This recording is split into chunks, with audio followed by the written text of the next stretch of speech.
13º dia da Copa do Mundo do Catar de 2022. Mais um dia zebrado no Catar. Copa sempre tem aquele favoritaço, aquele time que decepciona, tem uma zebrinha ou outra, mas nada se compara a essa Copa do Mundo. É impressionante. E os bolões por aí espalhados caíram todos por terra, porque acho que nem o mais otimista sul-coreano, por exemplo, ia imaginar que num cenário que se desenhava se classificaria num dia de hoje, por exemplo, para enfrentar a seleção brasileira nas oitavas de final. Oitavas de final que estava desenhado para ser de Gana, podia dar Uruguai, Coreia com chance, mas era a menor chance de todas, né? E não é que veio a Coreia do Sul. Então, assim, uma Copa do Mundo realmente com bastante surpresa, né? Hoje foi o último jogos da rodada, terceira rodada da fase de grupos. Encerramos as fases de grupos. A partir de amanhã começa as oitavas de final da Copa do Mundo. A Copa do Mundo que já vai se afunilando. Agora chegou na hora da verdade, no que realmente importa, no que realmente vale, que são os jogos de mata, né? 4 jogos, 2 jogos pelo grupo G, 2 jogos pelo grupo H, grupos de Brasil e Portugal.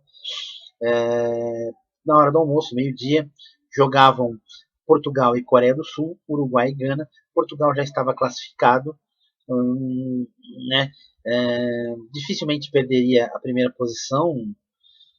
Era quase que certo que seria primeiro, pelo que se desenhava na situação, pelo que vinha apresentando as equipes do grupo.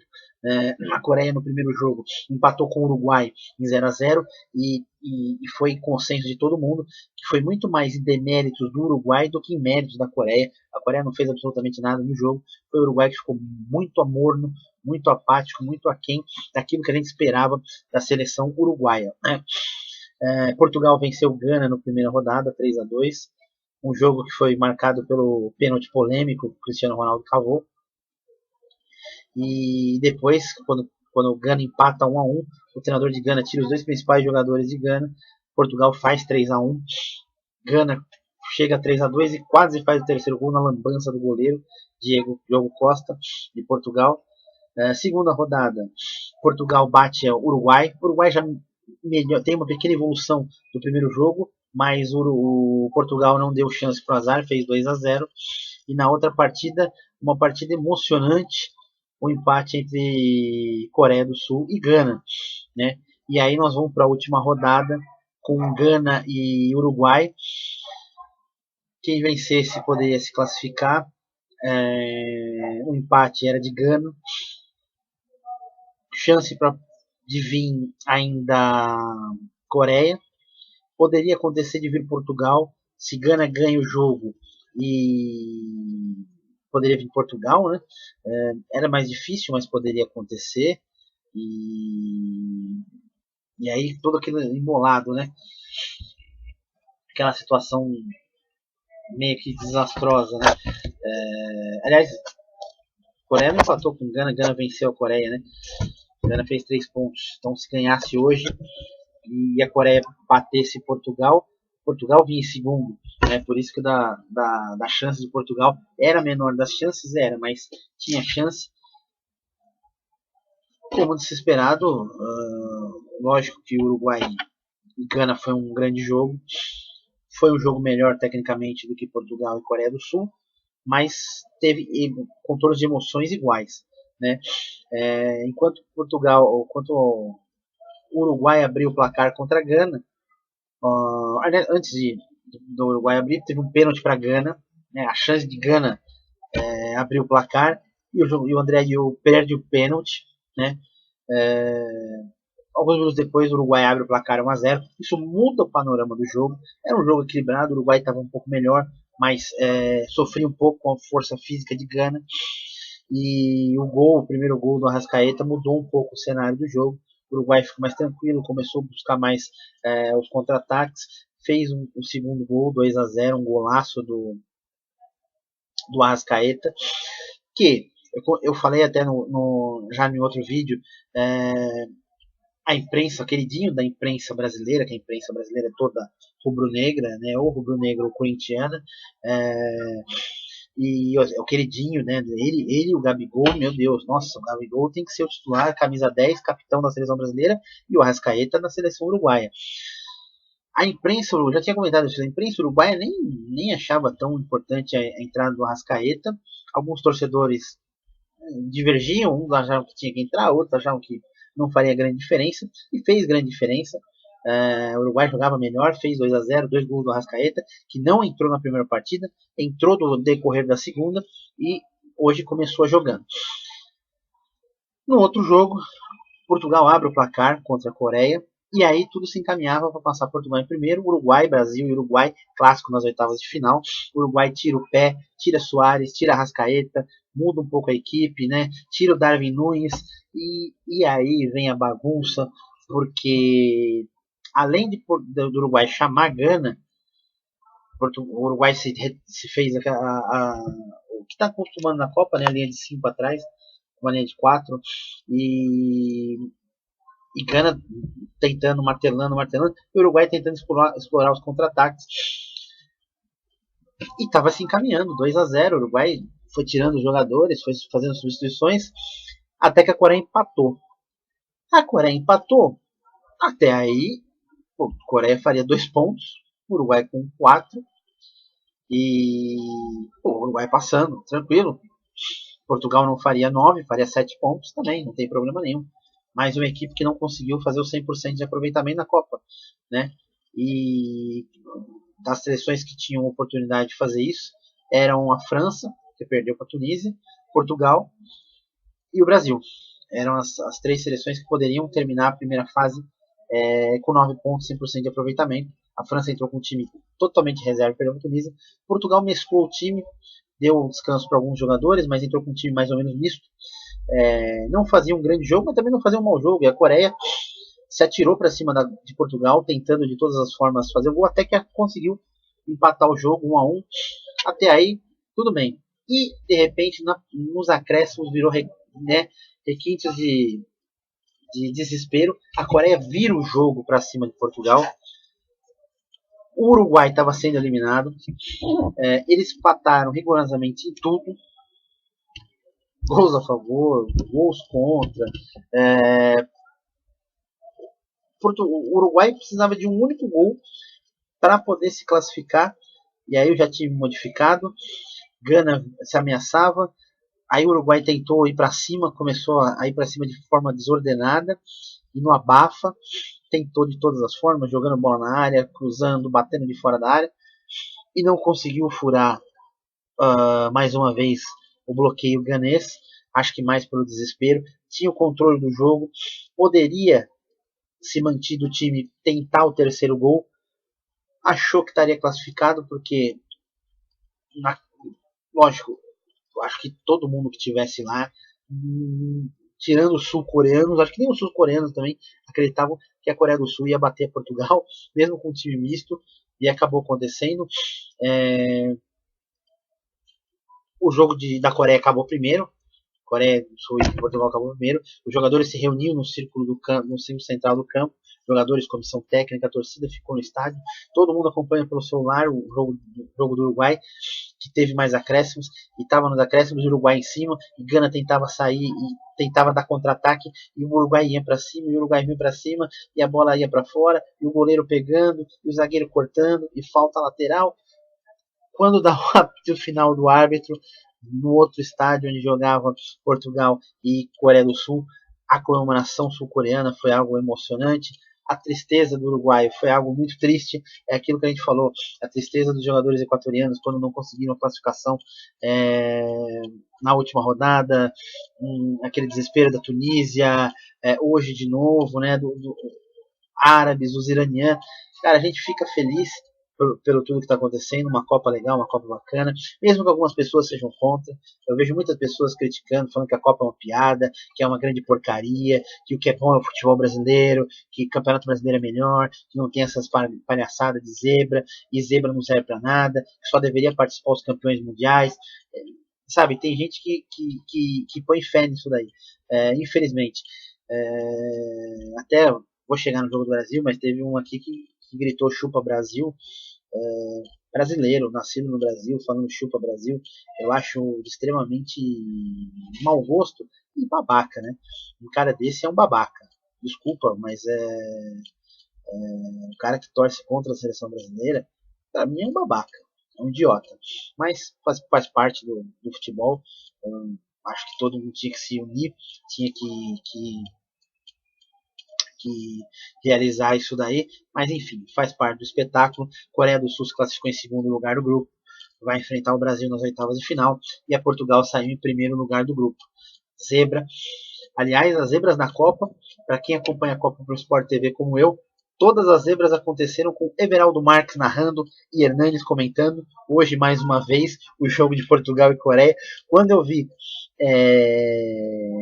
quando eu falei que não acreditava que a Coreia ganhasse, muita gente não acreditava. Quando eu vi o jogo, comecei a ver o jogo e o narrador era Everaldo Marques, eu fiquei imaginando que poderia vir alguma surpresa aí. Lógico que a gente brinca tudo, mas foi uma surpresa muito grande a Coreia ganhar de Portugal, um time misto, e faz parte do cenário do futebol. O Uruguai, que fosse mais corajoso e fosse mais efetivo contra o Coreia, isso não teria acontecido, teria se classificado e jogaria Brasil e Uruguai. Mas faz parte do espetáculo, faz parte do jogo. Acho que a beleza da Copa do Mundo, a beleza do futebol é isso. Nem sempre o melhor vence, nem sempre aquele que tem mais tradição vence, né? Se você for pegar qualquer esporte do mundo, o melhor sempre vai vencer. O futebol não. O futebol é aberto e aberto para todos. Às 4 da tarde, para encerrar a fase de grupos, jogavam no grupo G Suíça e Sérvia, e Brasil e Camarões. Para Camarões se classificar, tinha que vencer o Brasil e torcer para um empate entre Sérvia e Suíça. O Brasil já estava classificado, para o Brasil garantir a classificação, dependia que a Suíça não tirasse a diferença de gols. O Brasil tinha saldo 3 positivo, a Suíça tinha saldo de 0, então não podia ter esse confronto. A Sérvia bastava que o Brasil no mínimo empatasse ali com a Camarões e vencer a Suíça, né? E os jogos começaram. O Brasil hoje com um time totalmente reserva. O Militão jogou a última partida no lugar do Danilo, que se machucou. Hoje ele voltou para a zaga, a função dele. Dani Alves jogou na lateral direita. Como eu tinha falado, Alex Telles jogou no lugar do Alexandre, lesionado. Ederson foi pro gol. A dupla de zaga do Militão foi o Bremer. No meio campo jogaram Fabinho e Fred. O Fred, mesmo com o cartão amarelo, jogou a partida. E na armação, o Rodrigo. Aberto pelas pontas, Antony e Martinelli, e centralizado Gabriel Jesus. Esse foi o time que foi a campo contra Camarões. Camarões que abriu um pouco mais o time, foi com 2 meia abertos, 2 atacantes espetados, foi um pouco mais ousado, aliás precisava da vitória a qualquer custo. É que não dependia só de vencer o Brasil, dependia do resultado do outro jogo para poder se classificar. E enquanto o jogo do Brasil e Camarões estava bem morno, no outro jogo muita emoção. A Suíça abriu o placar com Shaqiri. Aliás, é um confronto que já tinha acontecido na Copa passada. Brasil, Sérvia e Suíça estavam no grupo na Copa passada. Dessa vez, novamente. Tem um problema geopolítico ali. Sérvia é uma das países da antiga Iugoslávia, né? Ele fazia parte da antiga Iugoslávia. E outro país que faz parte da antiga Iugoslávia é o Kosovo, e a Sérvia não reconhece o Kosovo como país independente. E tem 2 jogadores suíços nascidos no Kosovo, Shaqiri e Xhaka.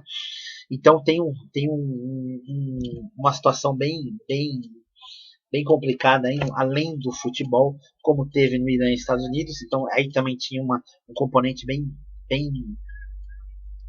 pesado e bem punk na situação. Shaqiri abriu o placar 1-0, Mitrovic empata 1-1, a Sérvia vira para 2-1, e os jogos naquela cascata de emoções.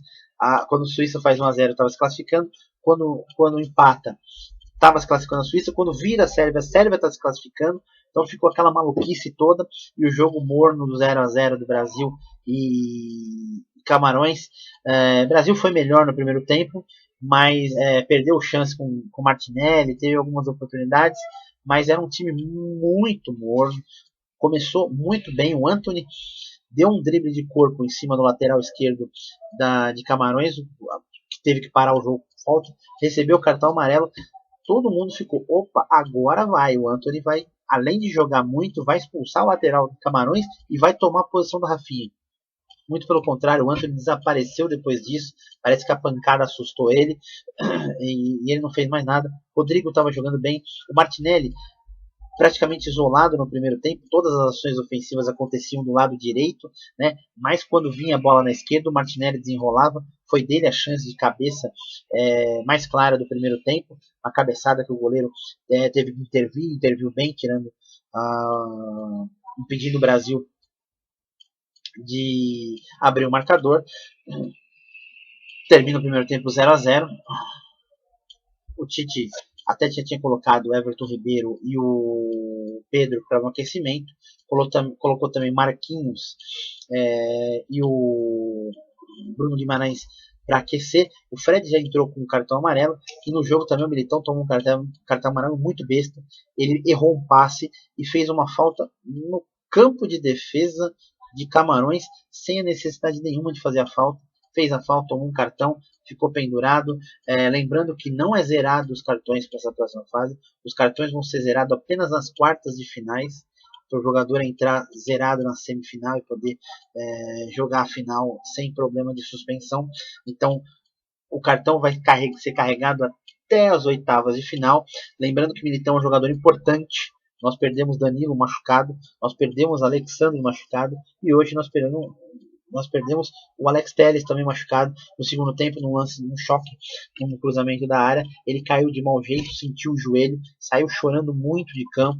É preocupante. O doutor Rodrigo Lasmar, como falou no caso do Danilo e do Neymar, tem que aguardar a evolução, tem que aguardar 24 horas, 48 horas para fazer um exame, vai ter que acelerar, porque segunda tem jogo. Muito provavelmente Danilo não jogue, muito provavelmente Alexandre não jogue, e aí se não tiver o Alex Telles, vai ter que improvisar alguém na lateral esquerda, ou Dani Alves, ou o Militão improvisado na esquerda. O Tite não costuma treinar com 3 zagueiros, então vai ser meio que último cartada isso daí. Acho que nem vai acontecer, acho que ele vai ter que colocar, se o caso do Alex Telles não poder jogar, Militão e Dani Alves nas laterais, Marquinhos e Thiago voltam, né? Mas vamos ter que aguardar isso daí. Segundo tempo, se o Brasil tinha sido morno no primeiro tempo foi praticamente frio, foi praticamente gelado.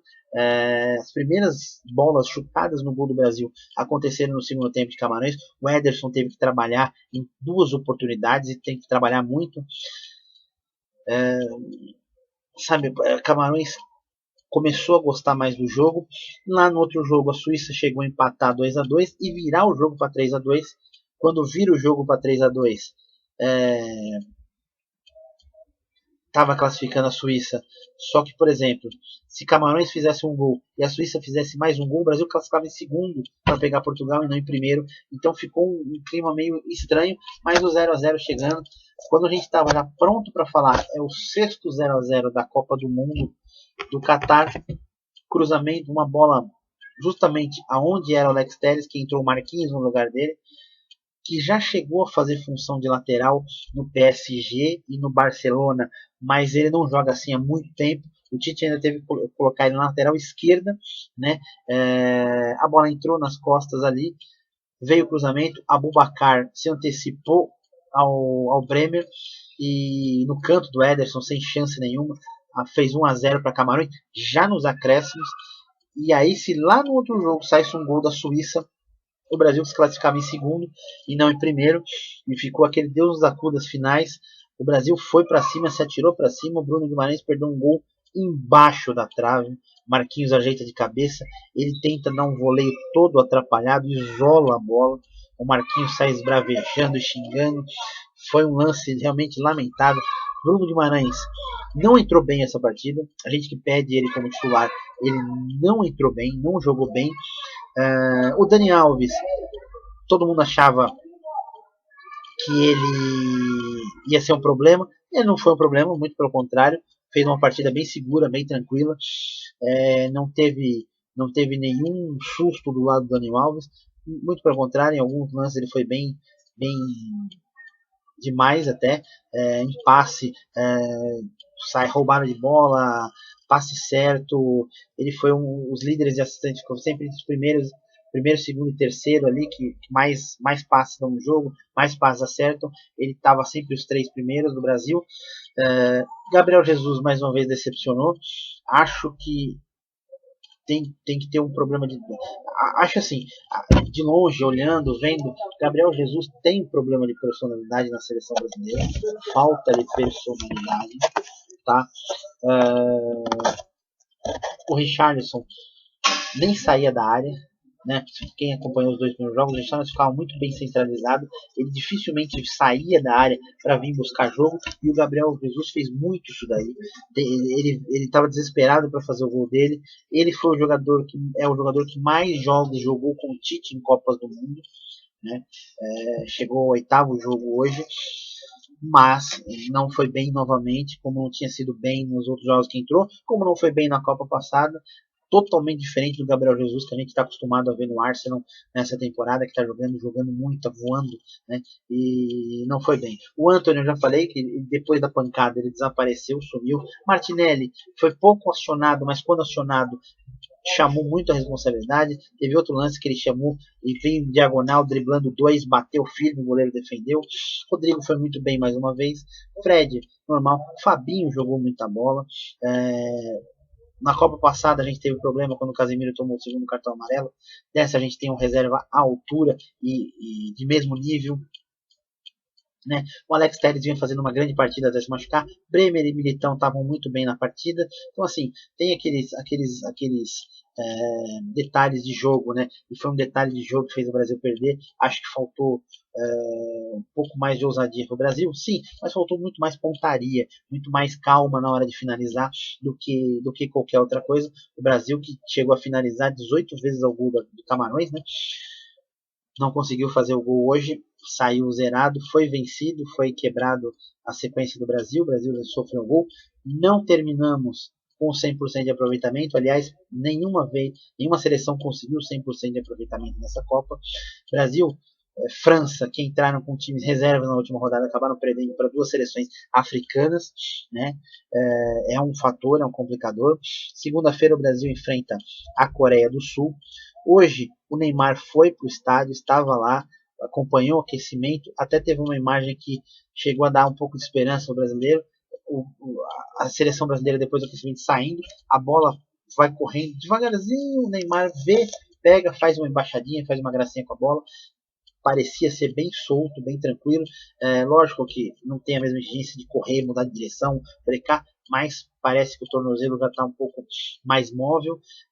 Ainda tem amanhã e domingo para fazer tratamento, né? E segunda ainda uma boa parte do dia para fazer o tratamento. Acho que ele vai ser avaliado na segunda-feira e acredito que ele vai jogar segunda-feira. Danilo ainda é uma incógnita, Alex Telles e Alexandre também são incógnitas, vamos ter que aguardar para ver o que o médico Rodrigo Lasmar vai falar sobre a evolução do quadro desses atletas aí. Então, segunda-feira, o Brasil joga às 4 horas da tarde contra o Coreia do Sul. E aí pega o Japão ou Croácia. O caminho do Brasil ficou menos difícil. Não é que ficou fácil. O último amistoso que o Brasil, os últimos amistosos que o Brasil jogou foi justamente contra a Coreia do Sul. Vencemos por 5-1. Não espere esse tipo de jogo. Copa do Mundo é diferente, amistoso é uma coisa, Copa do Mundo é outra. Vai ser um jogo duro, tá? Não vai ser nada fácil, mas a gente tem que esperar. Aí todo mundo vai me perguntar: pô, você não vai falar dos 3 jogadores que jogam no futebol brasileiro, que estão na seleção brasileira? Vamos falar. O Everton, goleiro do Palmeiras, ele é o 3º goleiro da seleção brasileira. Eu vi muitos palmeirenses reclamando e chamando o Tite de clubista, de corintiano, de não sei o que, por não colocar o Everton. Vale lembrar que na história das Copas do Mundo, apenas uma única vez um terceiro goleiro teve que jogar. Na Copa de 94, o Pagliuca foi expulso na estreia. O Marchegiani, que era o reserva, se machucou no jogo de estreia, mesmo que ele teve que entrar, e no segundo jogo jogou o terceiro goleiro. Tá? Não é comum, não é usual, e não seria. Em 2002, o Felipão, dos 23 convocados, na fase de grupo, ele usou 21. Justamente os dois goleiros não entraram em campo, nem Dida nem Rogério Ceni entrou em campo. Hoje o Tite preferiu colocar o Ederson no gol do que o Alisson, dar uma minutagem para o Ederson, para se precisar o Ederson vai tirar aquele peso de estreia tudo. Não sei se era válido, se era bom. O teste para o Ederson foi muito bem. O Everton, ele teria que ter entrado. Cara, ele não teria que ter entrado. Ele é o terceiro goleiro. Eu já falei, dificilmente vai jogar, dificilmente vai precisar dele. Tem que ter uma expulsão, uma lesão, duas lesões, duas expulsões. É um cenário que nunca aconteceu nas histórias da Copa do Mundo. Faltam 4 jogos, acho muito difícil que aconteceria. Em relação ao Everton Ribeiro e ao Pedro.